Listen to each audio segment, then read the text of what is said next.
Soy Miguel Eck, soy el director de la película Amílcar, un documental sobre Amílcar Cabral, que es una coproducción entre España, Francia, Portugal, Cabo Verde y Suecia, y que, bueno, es una película un tanto experimental, es un documental experimental, y es una película que me ha acompañado durante 10 años. Creo que algo que más me llamaba la atención de Amílcar es que en estos tiempos actuales, que pareciera que por fin evolucionamos y nos despegamos un poco de la guerra, la realidad es que no, ¿no? Y la realidad es que siento que la historia de Amílcar se siente contemporánea, se siente hasta actual con lo que el mundo está viviendo en este momento, ¿no? Y quisiera preguntar ¿por qué contar la historia de Amílcar para ti? Amílcar es una película que se remonta hace 12 años. Sí. Yo estaba viviendo en Cabo Verde, en un archipiélago en el oeste de África. Estaba huyendo de una crisis económica. De alguna forma estaba buscando un refugio y no fue casual ese momento en el cual yo estaba para descubrir o para dejarme atravesar por la mirada y por la voz de alguien como Amílcar Cabral. Yo encontré en su voz una referencia a una forma de hacer política que no conocía, muy vinculada con el pueblo, no solamente para él, sino con él, y donde el lenguaje era muy transparente, donde se hablaba claro, donde la ideología se construía a partir de necesidades muy concretas del pueblo, y donde existía algo inusual, ¿no? Como era la autocrítica. Y sentí como una gran curiosidad por entender mejor quién era Amílcar Cabral y un deseo de compartir este descubrimiento con el mundo. Sí. Obviamente yo como español, blanco, joven, hace 10 años, tenía 33 años, pues sabía muy poco sobre Amílcar Cabral y sabía muy poco sobre qué repercusión había tenido a nivel pues ensayístico, a su nivel local específicamente, justo también, ¿no? Claro, sí, a nivel local y a nivel panafricano, ¿no? De alguna forma los pensadores o la gente vinculada un poco al panafricanismo sí que tenía a Amílcar Cabral presente, gente de izquierdas, pero de alguna forma era un público muy, muy puntual.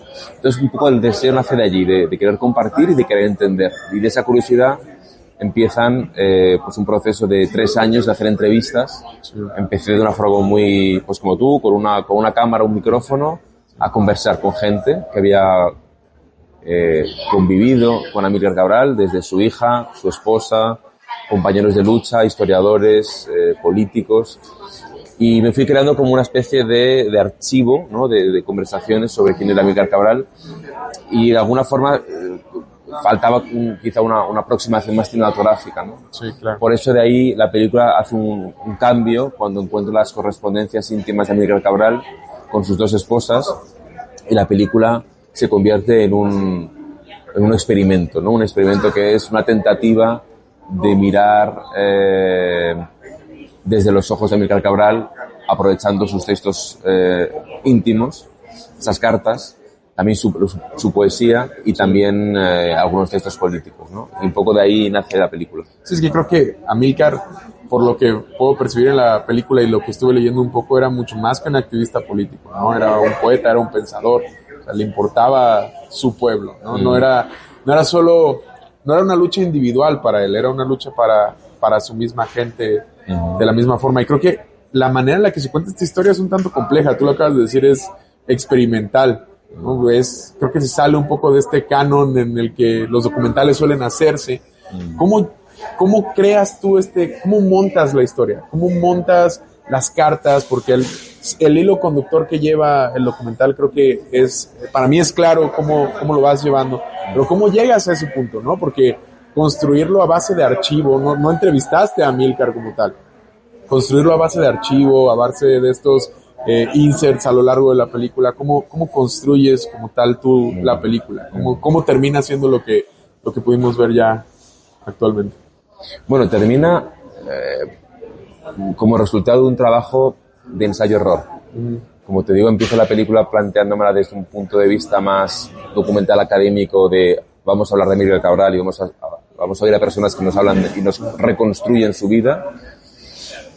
Y después van apareciendo materiales que en esa acumulación los puedo observar y puedo decidir y puedo plantearme cómo jerarquizarlos y cómo construir una dramaturgia de la vida de Amílcar Cabral.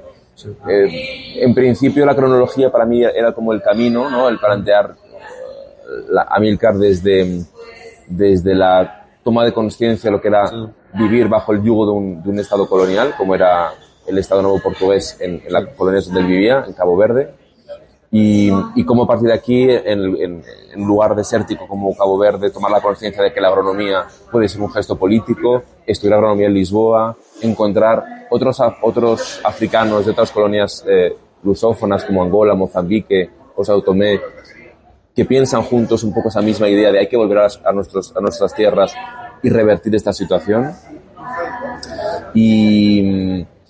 Y bueno, pues básicamente es un ejercicio muy de experimentar sobre la propia sala de montaje. Pues las películas se escriben para buscar la financiación, pero no hay ningún guión que probablemente pueda escribir todo esto, ¿no? Y yo es la cuestión documental, ¿no? Que justo sucede así. No te puedo presentar un guión estructurado de bueno, podría haberlo hecho desde el momento en el cual Amílcar Cabral ya había fallecido y yo estaba reconstruyendo una parte de la historia, ¿no? A diferencia de un documental en presente donde tú empiezas a filmar algo y no sabes cómo va a acabar. Yo sabía cómo iba a acabar. Podría haber escrito algo mucho más cerrado. Pero para mí, sabía también que necesitaba un punto de no entender del todo qué estaba haciendo o de sentir que en el propio rodaje iban a aparecer imágenes o situaciones que no era algo que yo iba a buscar, ¿no? Aparte de que muy a menudo es muy difícil ir a buscar algo y encontrarlo, ¿no? Sí, claro. A veces lo que te encuentras no está a la altura de tus expectativas. Queríamos filmar Guinea y Cabo Verde y Portugal sin elementos que nos trajesen a presente, como de alguna forma unas imágenes un tanto atemporales que nos permitiesen intercalar el archivo con esas imágenes y sentir que estamos en una única temporalidad, ¿no? Sí. Y entonces toda esa propuesta pues se fue trabajando con Federico del Pero, que es el montador de la película, con Alba, la co-guionista, y fuimos probando cosas y diciendo por aquí. Sí.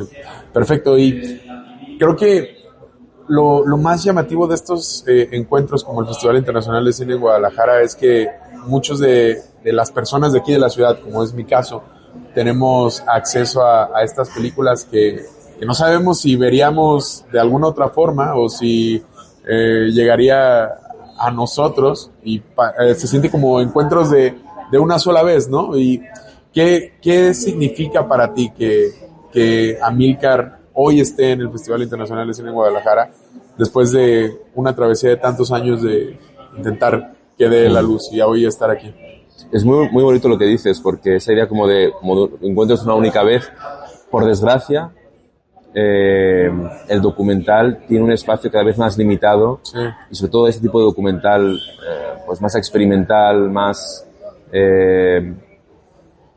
arriesgado en las narrativas y las estéticas que utiliza.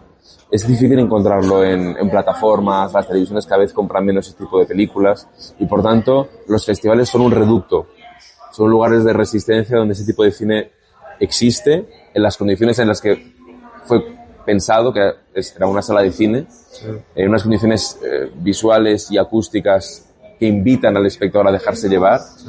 Y Amílcar es una peli, creo que puede ejemplificar esa idea de que no es la información lo que predomina, sino la vivencia de dejar también que la experiencia estético-artística, con sus silencios, con su diseño sonoro, también te cuente algo, ¿no? Y no solamente son las palabras y las ideas que transmite Amílcar Cabral. Entonces, efectivamente hay algo que podría ser, podríamos leer como una desgracia, ¿no? El que haya tan pocos espacios para ello, pero al mismo tiempo, como tú dices, es casi una vivencia como si fuésemos al teatro, ¿no? Sí. Que vas a ver algo y prácticamente es algo único e irrepetible. Sí, es tu función y se terminó. Sí, y a veces ves un documental maravilloso en un festival y es muy difícil volverlo a encontrar, ¿no? Si no tienes acceso a hablar con directores o productores o trabajas dentro del mundo de la programación, alguien que te pueda volver a compartir un link para volver a ver esa película, poderla compartir. Es muy difícil realmente que estas películas se encuentren su lugar y por eso es muy importante celebrar que haya festivales como el de Guadalajara y tantos otros que estén haciendo ese trabajo curatorial de seleccionar esas películas y no ir por el camino fácil de la audiencia, ¿no? Para eso ya están pues plataformas, televisiones y otros, ¿no? Y yo valoro mucho ese gesto también revolucionario por conectar un poco con la película de hacer ese tipo de apuestas. Sí, y creo que algo que dijiste conecta mucho con la que sería mi última pregunta, es viendo el documental como un arte tristemente cada vez en peligro de extinción y con problemas de difusión, siento más que de creación, de difusión. ¿Cuáles serían 2 o 3 documentales que tú recomendarías a las personas que a lo mejor puedan visitar? A lo mejor solo mencionarlos, platicarlos, probablemente no estén en plataformas, pero si hay algo ahí en este género que a ti te haya marcado en específico que quisieras compartir. Son muchas las películas que me han marcado y mi memoria es muy limitada, ¿no? Y ahora mismo pues me vienen quizá las películas, pues por ejemplo una película como Sacro Gra de Gianfranco Rosi, fue una película que para mí fue pues muy inspiradora. Es una película que muestra la vida de diferentes personajes que viven en la periferia de la ciudad de Roma y que viven pues bueno, historias conectadas por una autopista, ¿no? Sí. O por otro lado, pues a lo mejor hubo una película también española que fue muy importante en España de cara a hacer como el boom de un nuevo cine documental en España y que es un tema que sigue siendo muy vigente, que se llama En construcción, de José Luis Guerín, y es una película que da cuenta de la gentrificación de un barrio en Barcelona y cómo esa transformación de convertir el barrio chino de Barcelona en un barrio bueno, para gente con recursos más altos, transforma un barrio y cómo ese barrio es visto y observa esa transformación, ¿no? Utiliza unos recursos y una poética en esa mirada sobre los personajes que habitan el barrio, que me parece que es una película remarcable y que con suerte podéis encontrar en alguna plataforma. Ok, perfecto. Y mira, como último detalle, llevo a cabo, hago de forma física, me gusta llevar un recuento de las películas que veo. Me gustaría que fueras el primero en firmar mi diario de películas. Claro. Que ya tengo la entrada de Amílcar anotada. Y nada más, déjame encontrar el bolígrafo, que no sé dónde quedó. Aquí está, este va a contrastar. Entonces quisiera hacerte entrega. Perfecto. Eres el primero en firmar. Perfecto. El diario, si gustas ahí dejar una nota o lo que sea. Claro.